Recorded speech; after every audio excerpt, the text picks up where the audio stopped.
Alors, la suite. Comment se prendre en main et puis arrêter de se sentir victime?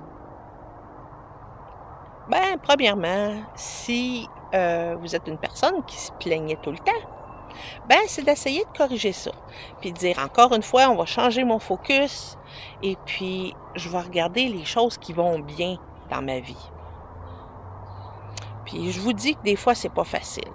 Moi, je me rappelle là, qu'il y a des longues périodes où est-ce que c'était vraiment difficile de trouver de quoi de positif dans ma vie.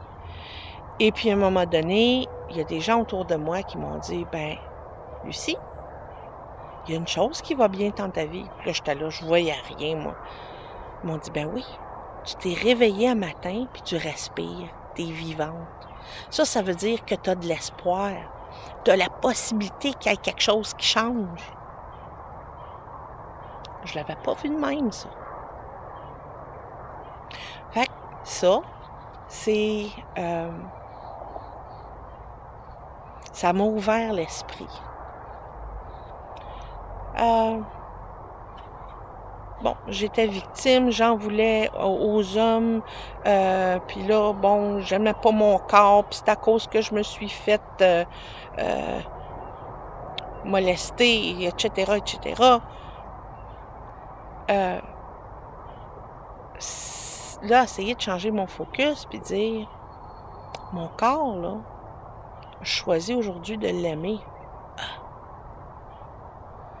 Quand tu penses que ton corps, c'est une saleté, que c'est quelque chose qui est taché puis qui est taché pour la vie, heu, comment tu fais pour dire, «Ben là, je vais essayer de trouver de quoi de beau à ce corps-là», heu, ou «Je vais essayer de l'aimer, ce corps-là».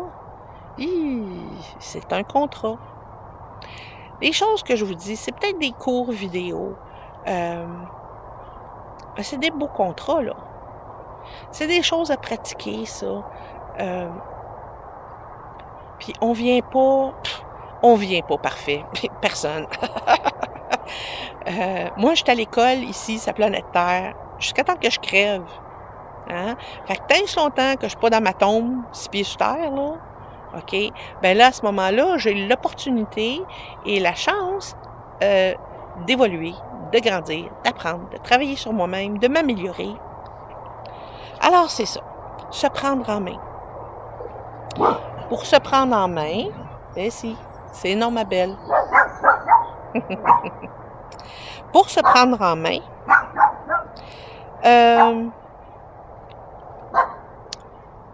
il y a une autre chose, c'est quand on est victime, si on vit beaucoup de ressentiment face aux gens qui nous ont fait du mal ou face aux événements même, heu, tu sais, si on est en maudit après le maudit trafic, là, j'étais écœurée, ça change rien ça.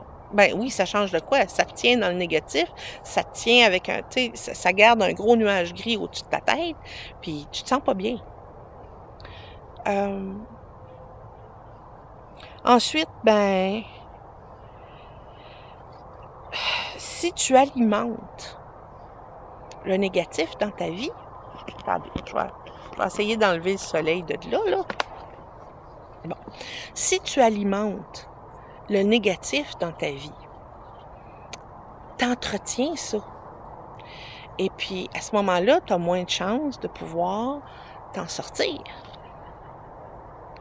Je dis pas de faire l'autruche, mais des gens qui écoutent les nouvelles constamment, à longueur de journée, tu écoutes les nouvelles. Si tu les écoutes pas à la télévision, tu vas les écouter à la radio, tu vas aller sur l'internet ou tu vas lire les journaux, les magazines, puis tu regardes tout, tu mets ton feu encore une fois, le focus, tu mets ton focus sur qu'est-ce qui va mal. Pensez-vous que ça va vous aider à arrêter de vous sentir victime? Est-ce que ça va vous aider à vous sentir mieux, à être plus heureux? Non. Hem, je me suis écrit plein de petits papiers. Heu, une autre chose, c'est par rapport aux autres gens. s'il y a des gens qui vous ont fait du mal, c'est pour ne plus traîner le ressentiment, la haine, la colère par rapport à ces gens-là. Parce qu'eux autres, là, ça leur fait pas mal qu'on les haïsse. Ça leur fait pas mal qu'on traîne du ressentiment face à eux autres.